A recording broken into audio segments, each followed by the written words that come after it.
the rest of the country have held bad things against the Igbos.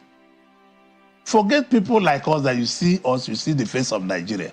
You see us, we represent what Nigeria should be. We don't know Igbo, we don't know Hausa, we don't know Yoruba. We only know Nigeria. Forget about it. They have maltreated our people in this country because of the Civil War, which offense we never committed. President Obasanjo was part of the coup, but he exonerated himself as normal. If you ask military leaders, most of those top military people knew about the coup. Many Igbos, many of my brothers and sisters have suffered because of the Civil War. In what way do you think? None of the generals was able to come out and say Igbos never participated in this. The video about to watch right now is a very serious one, so I want you to pay serious attention, watch and understand. Don't forget, share the video on all social media platforms, share with your friends and loved ones. God bless us to do so. Watch this video. And I heard what you said about the book launch, IBB book launch, and some of what came out of that book.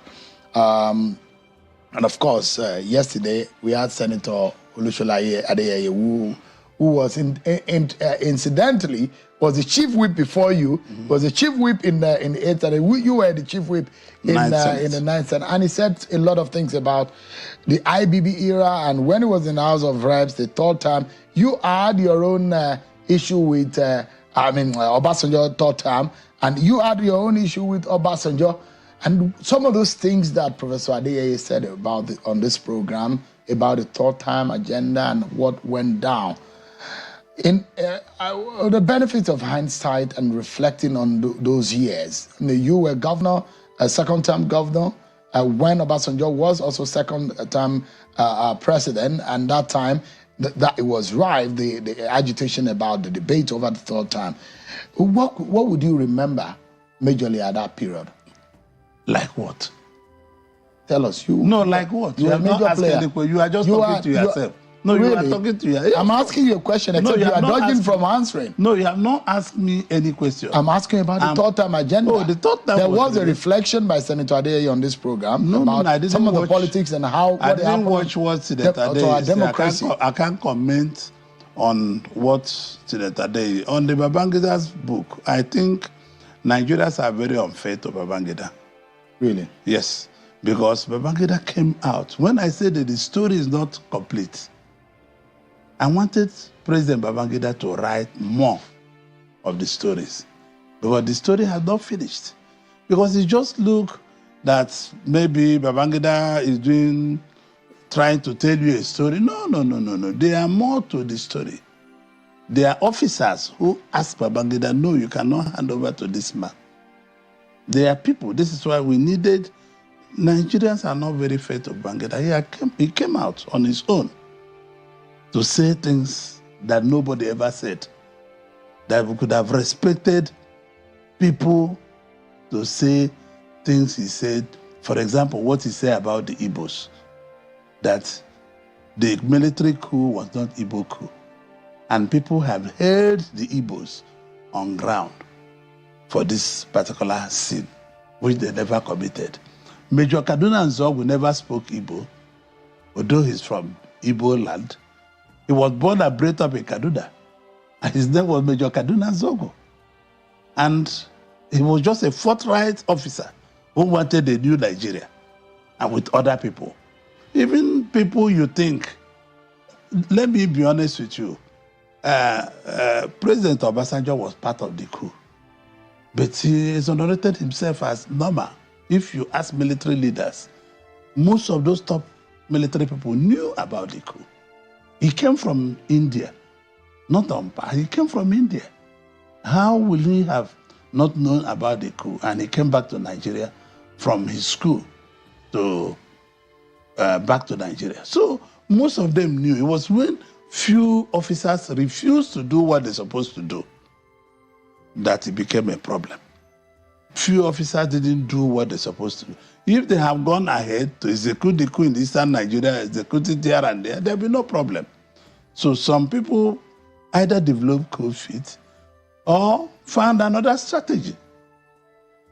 When you say some Nigerians are not fair to IBB, Are you referring to the Abacha family who are aggrieved? No, Or I'm just not a moment, sir. Just a moment, sir. Are you referring to MK Abiola family, or you're referring to those who were incarcerated and those who were jailed and spent many years in prison, and those who lost their life? Family of those who lost the Vasta family and the rest. When you say IBB is not people are not PFC. When you come out, yeah, to put things in writing, open up wound so it could be closed. This is what Babangida did. It's almost nearing 80. Is it closing or is no? According to some of them, they felt that he opened up those wounds and they're now looking fresh. Let me tell you, this is why that more military people that were there should talk about it. There should be second part of the book, because if we mention only one name or two names, or there is not interested, they should go all hog and tell Nigerians the truth. Because I know the top military men, Babangida should write the second book. I know that Babangida was in danger. Babangida was in danger throughout this period. If you remember the way he left power, you will know something was wrong. He spent 9 years plus. Yeah, no. I mean, at the late hour. At the tail, yeah. Yes, you know. What could have stopped him from handing over to Abiola for an election that was I don't know, because already? I'm not a military man, but I know something was wrong. So when you exonerate him in that manner, for those Nigerians... No, I'm not saying he's exonerated. He has his own life to live. But I say Nigerians are not fair to him. This man had came out openly to confess this is what happened, strengthening the history. I'm talking on the point of where he has exonerated the Igbos. So you imagine that he should be commended. Listen to me, he should be commended. Let me tell you the truth. Where he has exonerated the Igbos. Because the rest of the country have held battles against the Igbos. Forget people like us that you see the face of Nigeria. You see us, we represent what Nigeria should be. We don't know Igbo, we don't know Hausa, we don't know Yoruba. We only know Nigeria. Forget about it. They have maltreated our people in this country because of the Civil War, which offense we never committed. I knew nothing about the Civil War. I've suffered about the Civil War. Many Igbos, many of my brothers and sisters have suffered because of the Civil War. In what way do you think? None of the generals was able to come out and say Igbos never participated in this. In what way would you say Igbos have suffered because of the alleged tagging of an Igbo coup? Because that was are you the one asking me this question? No, I'm asking because you not a Nigerian? Full-blown Nigerian. But the question I'm asking, you were saying, just let me tell you, you said that Igbos have suffered about 50 years time. ago. Petrochemical supposed to be a part of Abia State, and they remove it. Because of the Civil War? Sure, I have the extract of the Council of State. They remove it. A lot of... Are you not... Why are you... Let's come on. You must tell yourself the truth. I'm just asking you the question. No, because also tell yourself the truth. There are also... Are you the one saying... Just for a moment, sir. Just for a moment, sir. When last you made Igbo man to sensitive position in this country, people, because they say that Igbos planned the coup, people were afraid. So you imagine that there is a kind of distrust. Yes, of course. Politically speaking. Politically, economically, socially, everything. Some of us keep quiet, not because we don't know what to say. We just keep quiet, let the sleeping dog lie. Not because we don't know what to say. You know the way people maltreat the Igbos in the polity. We don't want to be talking about this, because I think that in our schools, in everywhere, we should go back to write a history, full history of the Civil War, write history of everything that Nigeria, that we should teach our children history in school. Otherwise, we will not heal. This country needs to be healed, and this country needs to be one. Unless we are one, faced by competition, the country will still be limbering. It's about 55 years or so when the Civil War ended. 1970. It started in 67.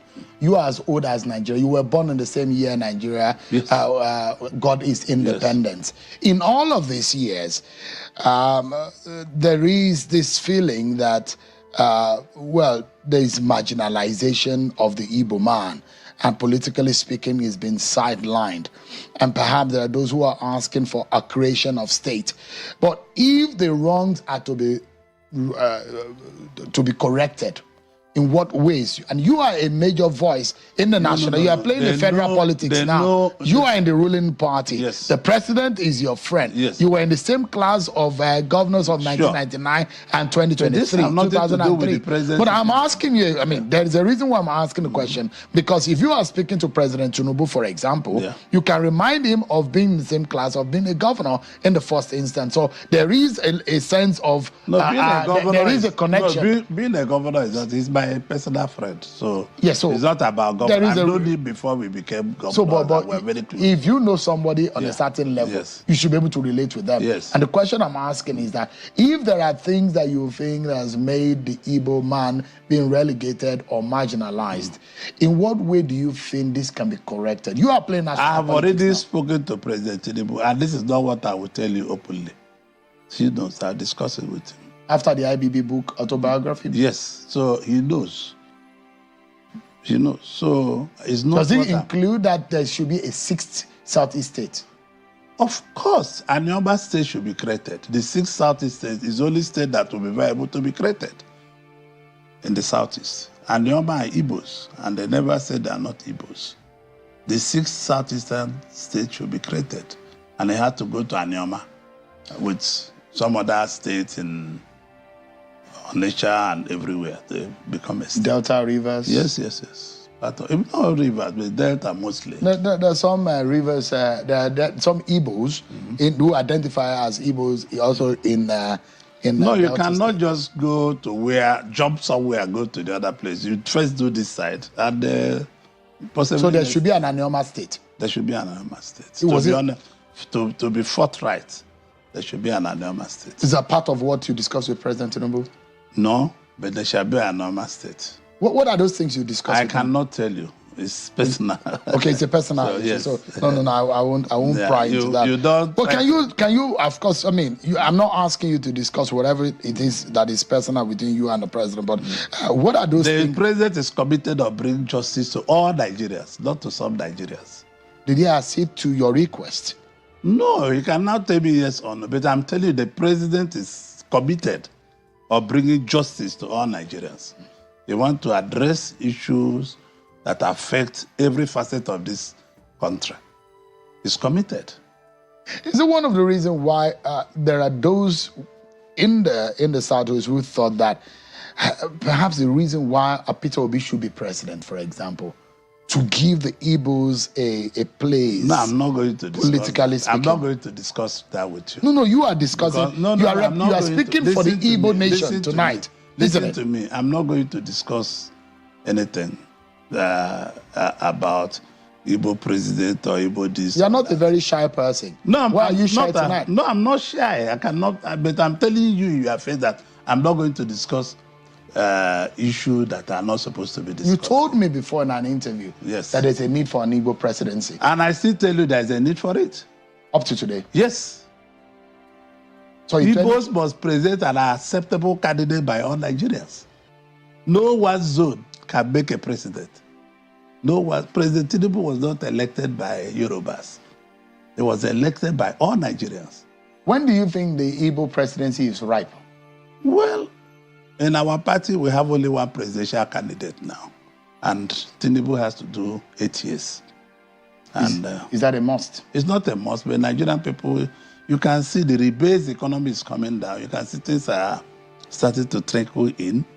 Manufacturers were seeing inventory in the warehouse, and cost of manufacturing was 23 and some percent in November, December, October. Today is about 18.2%. I'm sure you have watched this video. Now let me know your thought and your opinion in the comment section. What I'm going to say to us is that this is not the time for us to be judging, for us to be condemning, for us to be abusing, for us to be insulted. This is the time for us to sit down and ask ourselves, what can we do so this country can be better? so things can work according to the way we want it to be. What can we do? These are some of the questions that I think we don't even ask ourselves. Every time, what most of us will think about is how can this country scatter? How can this country divide? Yes, we are all tired. If you are not tired of the things going on in the country, I'm tired. But I don't want us to ever that I don't want us to have that mindset or that thought of war in this country, because I've always said it. You need to understand that when it happens, it is you and I that will suffer the most. There is this popular saying that when two elephants fight, it is the ground and the grass that suffers. In this context, in this case, it is you and I that is both the ground and the grass. When these politicians start fighting, when that war that some of us are calling for starts happening, it is you and I and our family members that are going to suffer the most. So it is important for us to be careful of the things we wish for concerning this country, Nigeria. A lot of us, especially my brothers and sisters from the east, we want Biafra to come. What can we do for us to achieve that without war?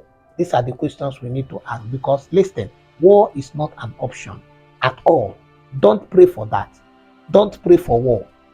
Yes, we want Mazen Nnamdi Kanu to come out. We want Simon Ekpa to be released. We want everything to work well. We want Biafra to come, but we want to do it peacefully. I've always been talking about this book, The Art of War. The book teaches you how to win battles without fighting. That is what we must be looking at. How can we achieve all these things without fighting? Let's be looking at all those things. This thing that some of us says, let's go to war, let that happen, let this happen, is not an option. The men of God, they have spoken. They have said what God has shown them. Now, our another duty we have is to go to God in prayer. And one prayer I've always asked us to pray is that we should pray for the will of God to be done in our country, Nigeria. Nigeria is a blessed nation. Forget about all the things you are saying. Let us pray for the will of God to be done. And I want you to know this. If God's will is for Nigeria to divide, even Tinubu cannot stop it. It may tarry, but it will surely come to pass. It may not happen right now, but it will surely come to pass. Just understand, know what God's will is. Know what God's will is for Nigeria, so that you understand what you are dealing with. Because if God's will is for Nigeria to remain as one, you are fighting a losing battle. Because the Bible made us understand that if God is not there, he said that the watchman watcheth in vain. He said that the builder buildeth in vain. If God's hand is not in this agenda, it is in vain. It is in vain, because there is this saying that if God be for you, who can be against you? Now change it and ask yourself, if God be against you, who can be for you? Ask yourself that question. If God's will is for Nigeria to remain one, to remain as one, do you want to fight God? Who can battle with the Lord? Can you fight God? No. So that is why it is important for us to understand what the will of God is for our country, Nigeria, before we start making creating problems, doing the things that are not supposed to be done. Yes, if you have been following me, I've always been of the opinion that Nigeria is not treating the Igbo man well. Even Joshua Iginla have said it. A lot of people have said it. Nigeria is not treating them well. Why can't you allow these people to also rule this country, Nigeria? Are they not Nigerians? Are they not Nigerians? All these things, the politics in this country is too much. And that is why you see the Igbos agitating, calling for Nigeria to be divided. But I feel that if a leader who understands how to manage and rule a country comes into power, Nigeria will be better. Give everybody equal chance. Give the Igbos what they deserve. Give Yoruba what they deserve. Give Hausa what they deserve. Another thing I feel I have always been suggesting is practicing confederation system of government. I don't know if I got that right. Where every region have to manage their own resources. Every region manage your own resources. Easterners will have like an Eastern president. North will have a Northern president. South will have a Southern president. Then you rule your own people. Manage your own resources and then report back to the federal government with a percentage, like you are paying tithes or tax to them. But let every region manage their own resources. We will still remain as Nigeria. We'll have something like a United States of Nigeria, or we'll make it every state manage your resources. That way nobody will feel cheated.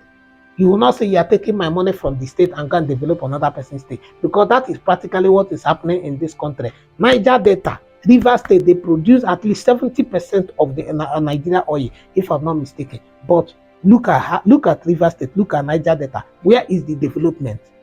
There is no working refinery here. Nothing is working. But I believe that if we start managing our own resources, the development, it will be massive. It will be massive. The seaport we have here is really not working. Nothing is working because some people have decided to colonize everything. They channel some to the north, to the west. It doesn't make sense. It doesn't make sense. So please, let's try to understand all these things. I'm not against Biafra. I'm not also against Nigeria. What I want is for anything that is going to promote peace and unity. Is anything that is not going to destroy your life and your properties. That is what I want. I want the will of God to be done in this country, Nigeria. And that is my own heartfelt cry. I want the will of God to be done in Nigeria. Thank you so much for watching the video. Please do it to subscribe to the channel. Turn on your notification bell so whenever I post another video, you will notify for you. Turn a subscriber. I want to say thank you to you. Thank you for always stopping by to watch our video. We love and appreciate the support you give us on this channel. Please don't forget, share the video on social media platform, share with your friends and loved ones. God bless us to do so. I'll see you in the next one. You are blessed.